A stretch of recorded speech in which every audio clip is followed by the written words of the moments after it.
امامعلی رحمان رئیس جمهوری تاجیکستان سالها پیش اعلام کرده بود که رسیدن به استقلال انرژتیکی یعنی تامین مردم و کارخانه‌ها با نیروی برق دائمی یک از هدف اساسی و استراتژی حکومت است. اما چرا با گذشت سالهای دراز حکومت با این هدف نرسید و هر سال در فصل زمستان بنابر نبود نیروی برق عائله‌ها می‌ففتند؟ سبب چیست؟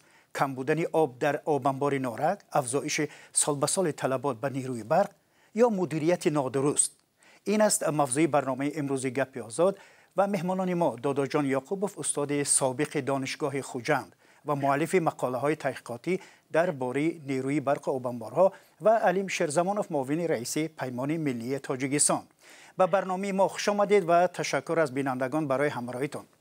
و در ابتدا میخواستم بگویم که ما سعی کردیم نفری از شرکت برق تاجیک و کارشناسان ساحه در داخل تاجیکستان را در گپ آزاد جلب کنیم، ولی متاسفانه آنها حاضر نشدند به سوالهای ما پاسخ دهند. و محترم دادا جان یعقوب، از شما شروع میکنیم. در چند هفته گذشته در تاجیکستان از دود انگشت در عموم 9 نفر و 6 عضو یک عائله جان باختند. از بس که نیروی برق نداشتند مجبور برای گرم کردن خانه از انگشت استفاده بردند و این فاجعه ها پیش آمدند. هیچ کسی از مقامات برق تاجیک و مسئولان این ساحه تاکنون وضع پیش آمد را شرح نمیدهد و خاموشی را برتر میدانند. چرا؟ مرحبا. به نام خداوند بخشنده و مهربان، اولا عرض سپاس می نمایم به مجری این برنامه برای دعوتتان. تشکر شما. به علیم شیرزمانوف و بیننده های شما عرض و سلام خود را می رسانم. اینجا این مسئله یک روز دو روز نه میرزا نبی. از سال 1993 این جانب این حادثه ها روی داده ایستاده است، لیکن امسال به اوج اعلاش رسید، چون که در یک عائله از 7 نفر 6 نفر 4 نفر فرزند زن و شوهر جان باختند. ولی به شما برسانم که من هم شخصا بنده هم یکی از جبر دیده ها می باشم. یکی از نبیره های نوزادم در تولدخانه شهرک ادرسمان از خونکی شبانه جان را به جان آفرین سپارید. اینجا من درباره نظام، درباره کمبودی گفتنی نیستم، لیکن خود مسئولین بدانند که تا با دل صاف، با نیت نیک، با یک مهربانی نسبت ملت عمل و فعالیت نکنند، اگر این حادثه ها دچار شدن میگیرد. مقصد امروز جمع آمدن ما یا اینکه این نمایشنامه تشکیل شدنش برطرف نمودن همین کمبودی ها و ملت را به برق، گاز طبیعی، آب نوشاکی باید تامین باشد، همه وقت تامین باشد. این یک روز و 2 روز، این 30 سال و 40 سال نه، باید دائمی تامین باشد. برای مملکت های ما که زندگانی میکنیم سابق شوروی بود، لیکن امروز نه تنقیصی از برق نه تنقیصی از گاز میکشند، برای آنکه ملت خودش هم حرکت میکند، ملت خودش هم حق حلال خودش را طلب کرده میتواند.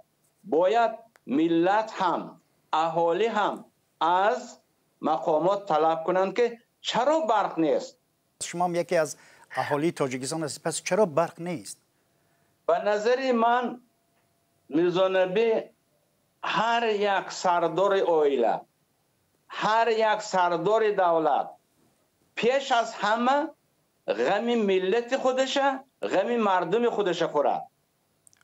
چرا امروز سال 2023 22 میلیارد کیلووات ساعت استحصال شد، لیکن برق به تامین نیم.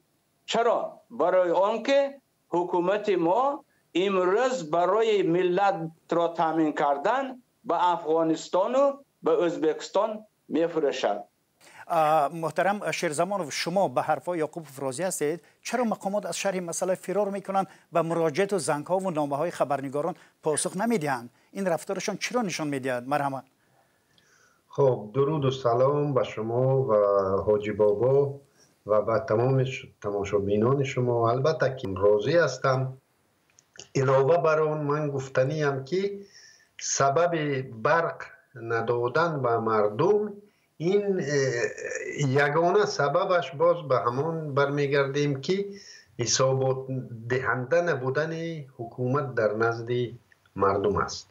اگر حکومت در نزد مردم حسابات دهنده می بود، آن مقدار نیروی برقی که امروز استحصال می شود برای تامین اهالی با 80 یا 70% کفایت میکرد اقل. لیکن امروز که حسابات دهنده نیستند، این به یک بیزنس تبدیل شده که آن به چپ و راست فروخته می شود.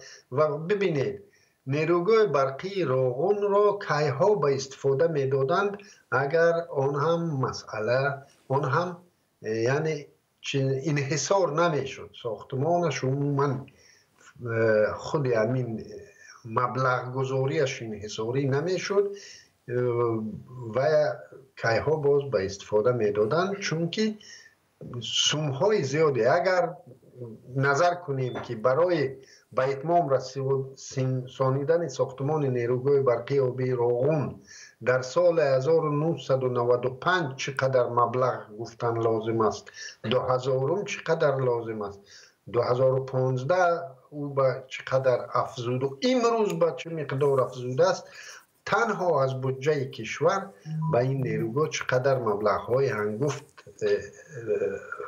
جدا می شوند و آنها به گفت سالهای 90 به یغما برده می شوند. از بس که مشکلات ساحه انرژتیک در تویسان سالهاست ادامه دارد، با کمک و توصیه های سازمان های مالی جهانی از جمله بانک جهانی، شرکت برق تاجیک را اصلاح و چند بخش تقسیم کردند تا مدیریت در آن درست شود. اما چرا حاصلش را تا حاضر نمی بینیم؟ محترم دادا جان یعقوب، نظر شما چی است به این مسئله؟ مسئله در تقسیم نمودن شرکت نبود. باید شرکت یک واحد باشد بهتر بود. تقسیم کردن، لیکن هیچ بهبودی نیست. هیچ بهبودی نیست. برای چی بهبودی نیست؟ برای آنکه کارمندان خود شرکت برق تاجیک بی انصافن. یعنی من خودم را مثال میبیارم. در وقتی که شهر خوجند زندگانی میکردیم، ناظر برق می آمد، پول را می گرفت، می رفت. یکی از ماها من پول را پرداخت کردم، حسابی کردم و از همان مرکز سپرافکم گرفته ماندم که قرض نیست است. لیکن ماهای آینده آمده حساب کنگ را دید و باز قرض هنگفت را گفت. من گفتم خواهر عزیز، آخر ماه گذشته من شما که حسابی کردم، رفته سپرافکه گرفته ماندم، من سپرافکه گفته نشانتیم، پس گپ را به دیگر جا بود. انا همین حالت از روی شبکه‌های اجتماعی آگاه شدیم.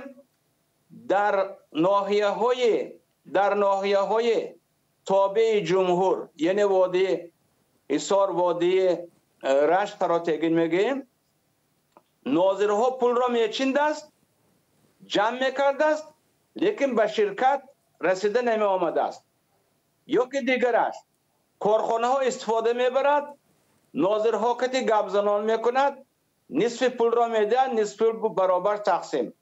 یعنی انا همین مدیریت خیلی که شما گفته بودید، مدیریت نادرست. برای چی نادرست؟ برای آنکه اکنون مجبور میشوم میگویم هر یک راهبر بی پول نمی بیاید و یعنی پاره داده یا اینکه رشوه داده میبیاید و پاره داده رشوه که داده آمد حرکت میکند که همون پولی دادگش را جمع کند. مرزا نبی انا در نتیجه فساد انا همین شرکت را پر فرا گرفته است. تشکر. این فساد. بله محترم شیرزمان، شما چی میگید به این نکته هایی که یعقوبوف اشاره کرده؟ البته که در مسئله مدیریت، فساد اینها. البته من که روزی شدن نمیتوانم که یک واحد باشد. این یک مبارزه با طلب سازمان های بین المللی، بانک جهانی، این یک مبارزه بر ضد انحصاری بودن یک بخش اقتصاد تاجیکستان و کلا تمام کدام کشوری نباشد. لیکن این طلبات احمقانه خود بانک جهانی از یک دولت خودکامه می باشد که در دولت خودکامه مبارزه بر ضد انحصار خودش بی‌معنی است. یعنی اگر دولت خودکامه باشد او در آنجا حتی ببینید در ما صاحبکاران حتی اگر یک ساختمان را انشاءات را ساختند آن را یعنی لنتش را میارند رئیس ولایت، رئیس ناحیه، رئیس شهر، رئیس جمهور میبرد. چه رسد به آن کارخانه های واحد دولتی و دیگر ساختارهایی که گویا تقسیم می شوند با طلب سازمان های بین الخلقی، ولی در اصل مدیریت از یک نقطه در آنجا جاری است.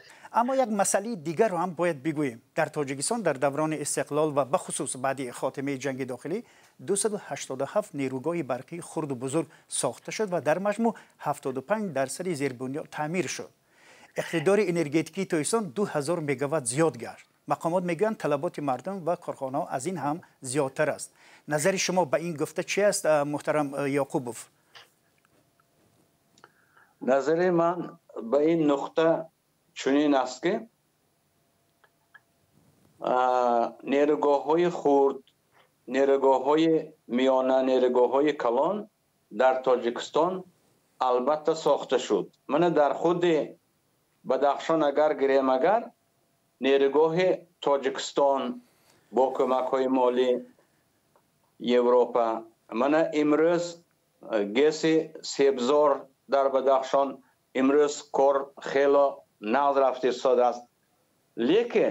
لیکن همون خیلی که شیرزمانوف گفته گذاشتند در همین مدیریت، در همین یعنی استفاده بری، در تعیین کردن همون متخصص ها، کادرها، حکومت ما کمی به خطاگی راه میدهد. آنها درست استفاده نمیبرند، عاقلانه استفاده بردن را نمیدانند. چخیلی که گفتن من به همون الومینی، زواد الومینی یعنی شرکتی تالکو 7.5 درم میدادن.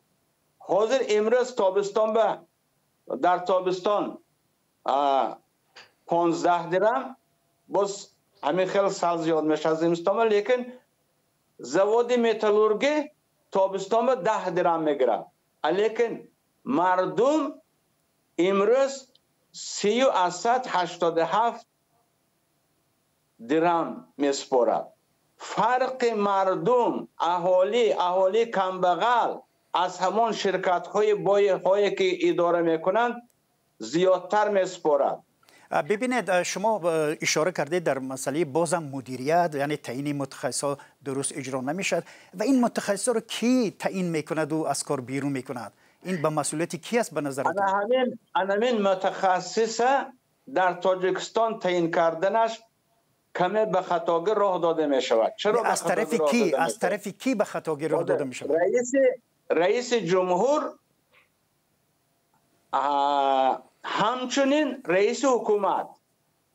اگر همین رئیس جمهور تنها وظیفه رئیس جمهوری را اجرا میکرد و رئیس حکومت سروزیر کت متحد کرده یک حکومت راهبر میشد، در آن وقت در تعیین کردن همین راهبرا رئیس حکومت تعیین میکرد، از بالای آن بغیر از رئیس حکومت رئیس جمهور نظارت میکرد. امروز رئیس جمهور تا پسترین نماینده های تعیین میکند. وقتی که خودش تعیین میکند الکی معلوم که چاره دیده نمیشود، جزا دیده نمیشود. از خاطر فراموش نشود در همینجا گفته گذارم، همین شرکت برق تاجیک امروز تا همین روزه حدود 40 میلیارد سامانی قرضدار شد. به ضمن این حکومت پی در پی گذشت کرد، میلیاردها رو گذشت کرد، لیکن تا همین روزه شنیدید که دادستان یگان دلیل جنایتی از بالای اینا شد؟ نه. این سوالی که حالا من به جناب یعقوب دادم میخوام به شما شیرزمان افتیم. یعنی در تاجیکستان در دوران استقلال و بخصوص بعد خاتمه جنگ داخلی 287 نیروگاه برقی خرد و بزرگ ساخته شد و در مجموع 75% زیربنیاد تعمیر شدند. اقتدار انرژتیکی تاجیکستان یعنی 2000 میگاوات زیاد گشت.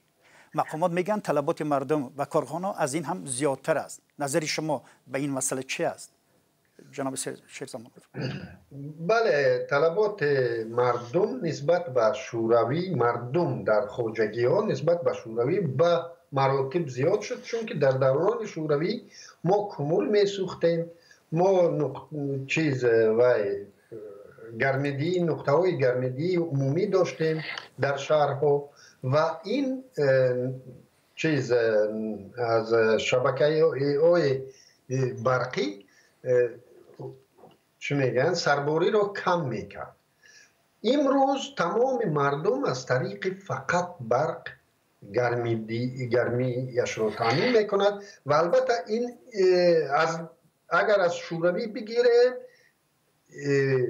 طلبات بیشتر است در خواجگی ها، لیکن اگر صنعت را بگیره در قیاس با شوروی امروز مقایسه شونده نیست آن استحصال صنعتی که در دوران شوروی بود. شما میگوید که یعنی طلبات حاضر به برق خیلی زیاد شده است. در خواجگی ها زیاد شده است. بله. در عموم کمتر، خیلی به مراتب کمتر، چون که در دوران شوروی ما استحصالات خیلی بیشتر از امروز داشتیم. یعنی کارخانه های صنعتی دوران شوروی را با کارخانه های امروزه کوچکی تاجیکستان مقایسه کردن نمی شود. برای همین اقتدار استحصال امروزه به خواجگی های تاجیکستان اگر آن را به بیرون نمی فروختیم پر نمی رسید با استحصال امروزه.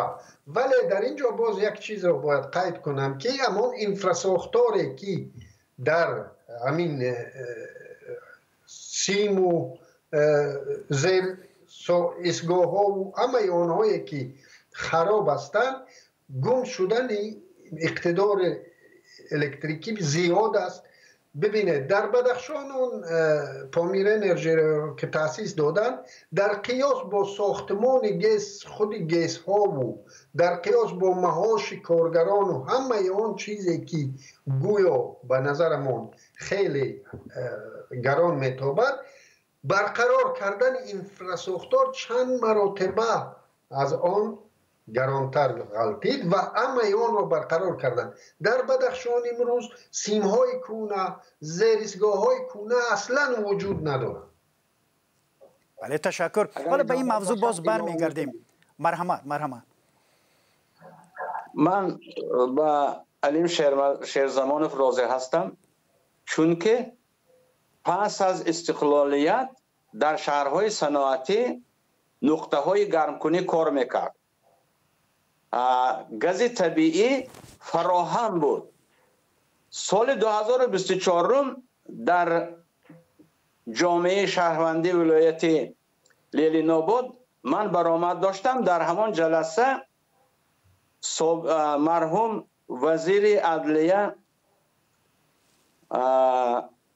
حامیدوف خلیفه بابا اشتراک داشتم. من همان وقت گفتم 2004 گفتم که امروز تاجیکستان ضروریت دارد که برای تامین گاز طبیعی با روسیه شریک استراتژی شرطنامه بندد.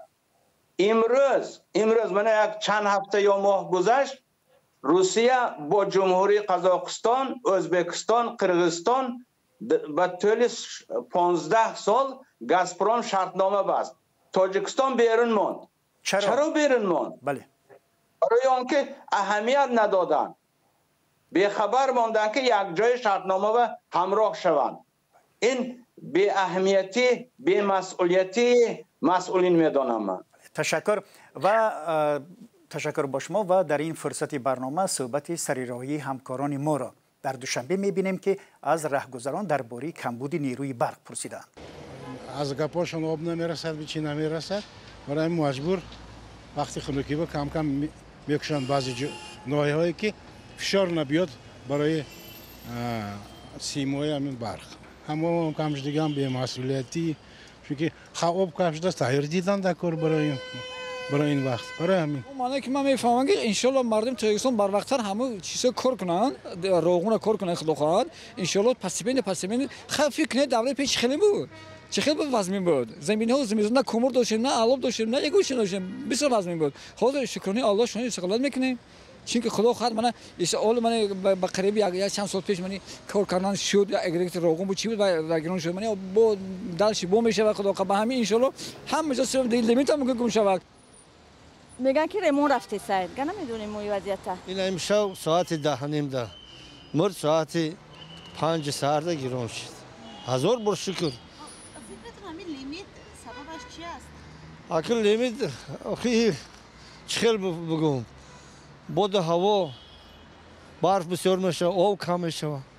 همین خیلی میفهمم. ای دیگه شده که با بسته به همین راهبرای داخل. راه حلش چی است؟ راه حلش همین صرفه میکنی. ما قشلاق دهیم مایلش نه که دیلم برای نه اتجاه میسوزه بلند آشیانه برای نه. یا پیش گاز طبیعی بود حوزی نیست، برق نشد، گاز نیست. ما همین قدر آب داریم، آبی خدا دادگی چخیل میشود اکو از ما وابسته میشد، اما وابسته نیکو بچم. تشکر به همکارانم در دوشنبه که این صحبت رو آماده کردن. و جناب یعقوبوف، نظر شما به پاسخهای ساکنان چی است؟ چی نظر دارید مرحبا؟ نظر من البته به جواب آنها مثبت، چون که هم کم بوده هم مسئله های مثبت گفته گذاشته شد. همون مسافری که گپ زدن در قشلاق زندگانی میکردن، در قشلاق شرایط دیگر، لیکن افسوس میخورن که شهری ها چیکار میکنن وقتی که چراغ میموند، گاز نیست. یک زنک هم گفت که گاز نیست، چراغ میموند، آب بهانه میکنن، دیگر چیز بهانه میکنن. لیکن من در همینجا یک بار در همین مسئله آب، مسئله سطح بحر اگر گویم اجازت می یک لحظه پیش از آن که به این پاسخ شما پردازید، حاضر خودی شما گفتید که پهلوهای مثبت رو هم در این صحبت اشاره کردن. به نظرتون پهلوی مثبت در این مسئله چی بود؟ پهلوی مثبتش همین که یک برادر گفته گذشت که من پیش خیلی عذابم سخت بود، انگشت نمیرسید، من گیس روغن بود شد. اکنون همین گیس روغن گفته علیم شیرزمانوف که الکی باید بود شود بود. سال 1973 آغاز شده بود، لیکن امسال الکی سال 2024 وعدگی هست 2029 و وعدگی هست 2033 و لیکن تیزتر بود شود اگر بهتر. هر سال 1 میلیارد پول ضرور است.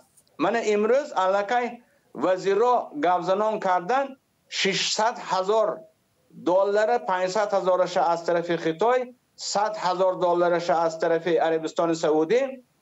یگان هفته گذشت زوقی بیکوف با صندوق رشد ابودبی گفزنان کرد.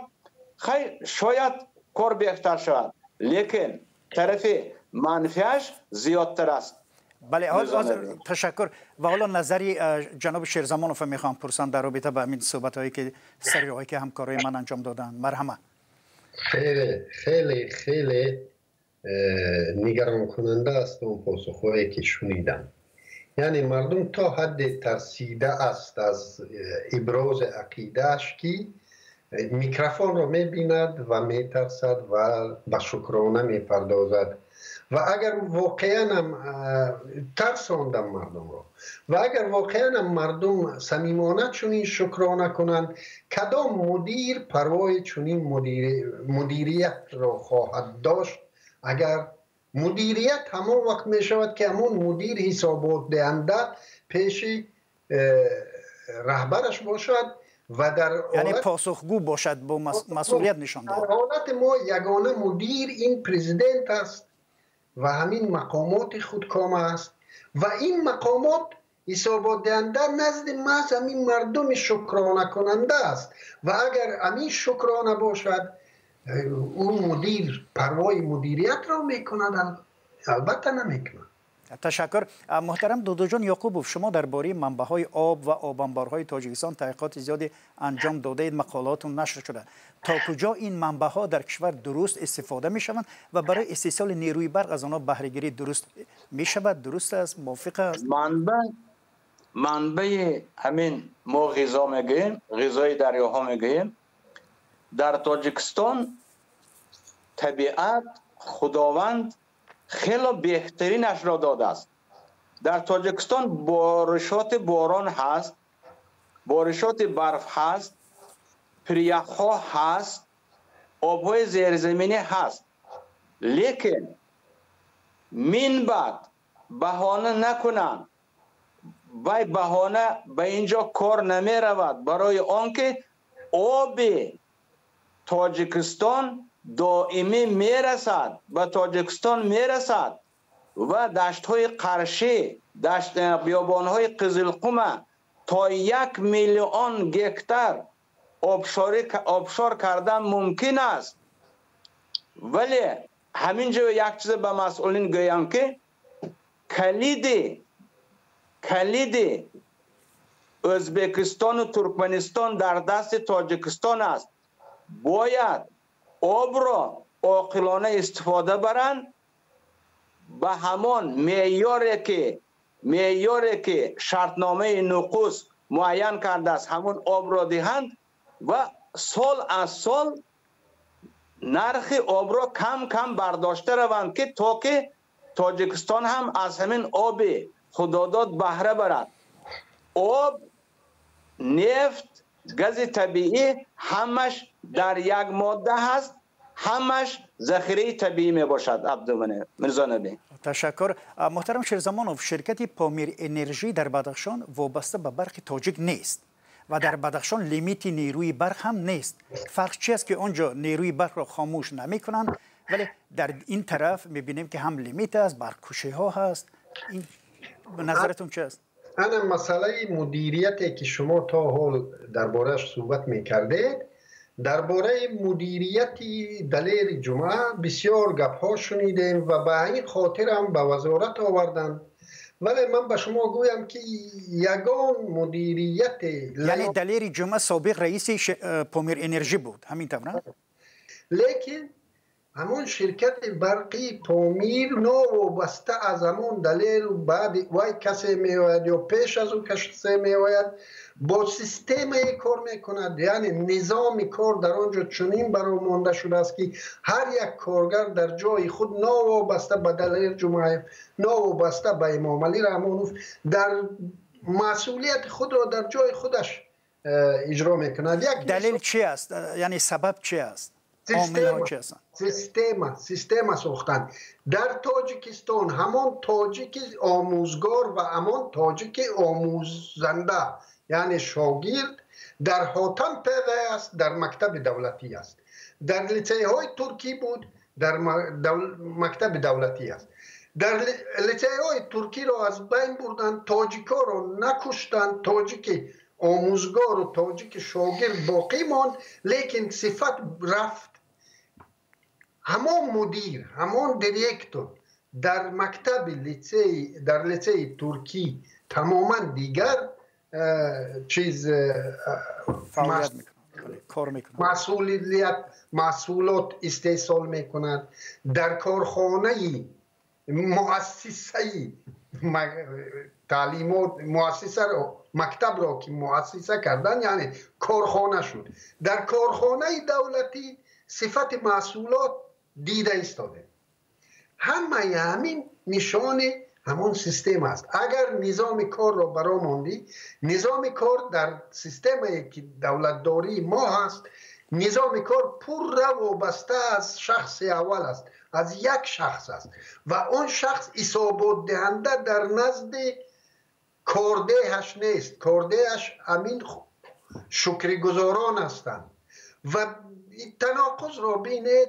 شهری که یگانه پایتخت سابق جمهوری شوروی سوسیالیستی تاجیکستان شوروی سوسیالیستی این دوشنبه است که آب گرم و گرمی دیهی و آب خنک و همین شرایط شهری را کلا ندارد.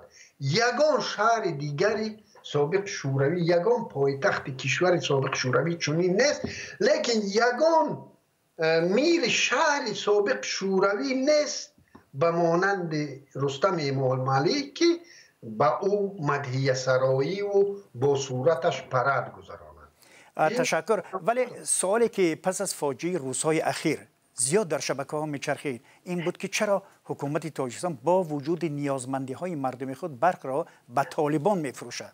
این چی معنا دارد؟ درست است که این تجارت است ولی منفعت مردم کشور چی می شود؟ محترم دکتر جان یعقوبوف نظر شما را میخواستیم. من اینجا بله نسبت ملت اولا تحقیر می شمارم. به حرمتی به قدری ملت می شود با فکت و دلیل ها صحبت کنید مرحمه. فکت و دلیل همین که من به همین گفته های علیم شیرزمانوف راضی هستم. یعنی امروز حکومت باید سیستمش دیگر کند. وقت آمده است، وقت رسیده است. اول شما ملت را، اهالی را با نیروی برق، با گاز طبیعی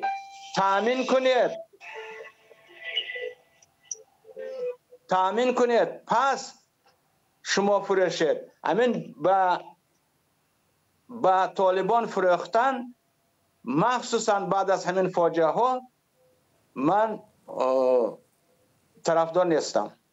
تشکر. محترم علیم شیرزمانوف شما چی میگویید به همین سوالی که من به جناب یعقوب دادم؟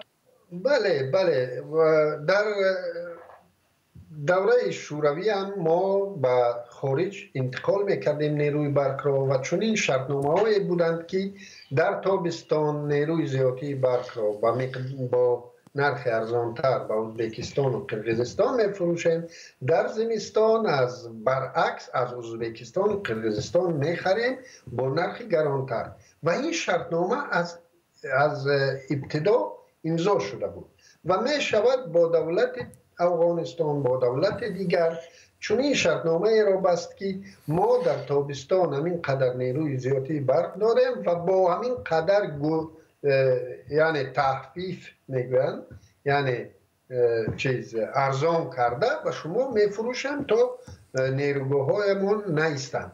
لیکن در این حالت دولت هم شرط ها و طلبات خود را میگذارد و عاقبت به یک موافقه باید برسند. لیکن در اینجا چون حسابات دهنده نیستند و چون این درآمدهای زیاد بر کیسه مسئولان میارد و یا پروای خنک خوردن مردم خود را البته که نخواهند داشت.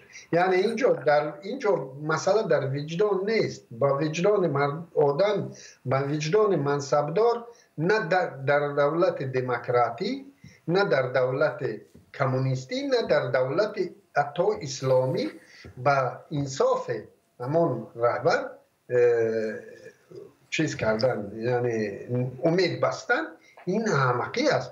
اونجا باید سیستمی باشد که او مسئول نتواند همین کارها را که ضد مردم روانه شدند انجام بده.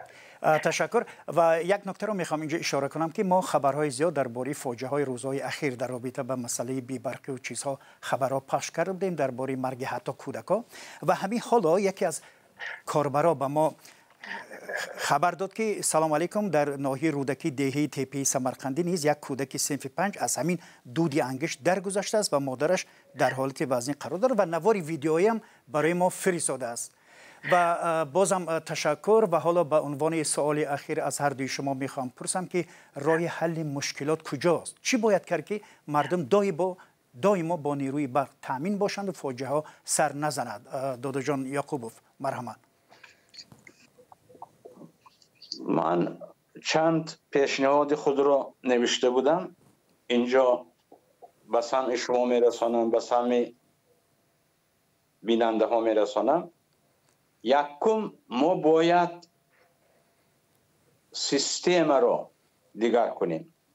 برابر سیستم فسادی که در تاجیکستان به مانند زرپیچک و تارتنک و پیچانده گرفته است، فساد پاکسازی شود. یعنی به پاره‌خوری، پاره‌گیری، رشوه‌دهی خاتمه داده شود.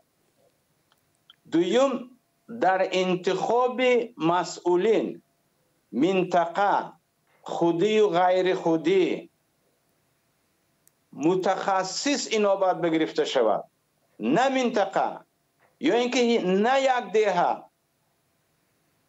سیوم، انسان‌های به کار جلب کرده شود که میهن پرور باشند، مهنت دوست باشند، وطن پرور باشند و جانشان به همین ملت چخیلی که به خودشان میسازد برابر سازد.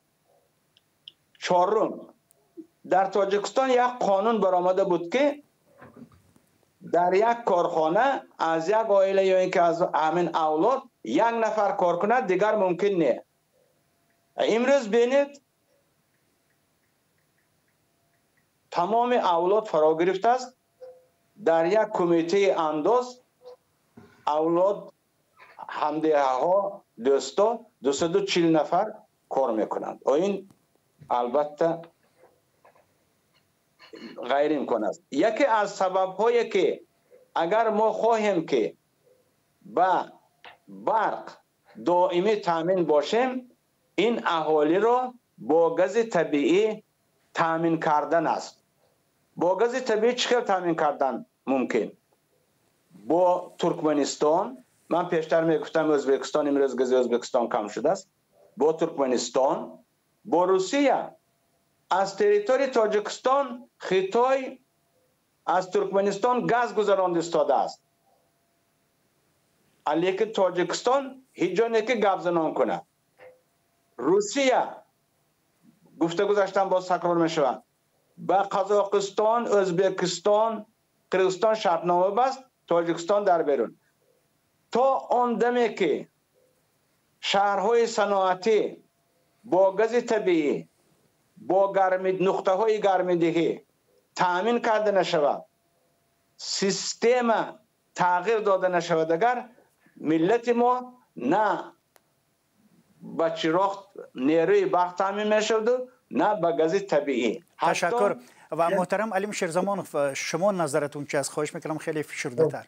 بله، من گفتنیم که هر شخص از ما در جای خود مسئولیت خود را صمیمانه اجرا کند. آن جایی که آذر میرزانبی صمیمانه مسئولیت خود را در این مسئله اجرا میکنند و البته که این به نتیجه نمی انجامد، آن چیزی که از دست من و بابای آجی میآید و دیگر مبارزان در جای خود مسئولیت خود را و رسالت خود را انجام میدهیم و آن شهروندانی که در داخل جمهوری اند باید هر کس در جای خود مسئولیت خود را انجام دهد. دیرکتور مکتب در مکتب خود، معلم مکتب، یعنی طلب کنند که در صنفخانه ای که از 15 درجه سانتیگراد پایین تر حرارت است، در آنجا نباید درس آموزانده شود. در اینجا همون سیس ها هم مسئول هستند که نگذارن مکتب کار کند. این قانون های جاری جمهوری که چنین طلبات را پیش گذاشتن، یعنی در هر یک در جای خود مسئولیت خود را به خوبی رنگ برادرمون میرزا نبی یا رنگ بابای حاجی انجام دهند. انشالله امین رژیم خودکامه هم را مجبور خواهیم کرد که نیروی برق را بیشتر بر مردمش انتقال کرد. تشکر و در همینجا برنامه را به پایان میبریم. مهمانان ما رضا جان یعقوبوف استاد سابق دانشگاه خوجند و علیم شیرزمانوف معاون رئیس پیمان ملی تاجیکستان بودند. سپاس از شما بینندگان گرامی برای همراهی. اگر پیشنهاد نظری دارید زیر برنامه بنویسید و من میرزا نبی خالقزاد بودم برنامه را پیش میبردم. خدا نگهداری شما.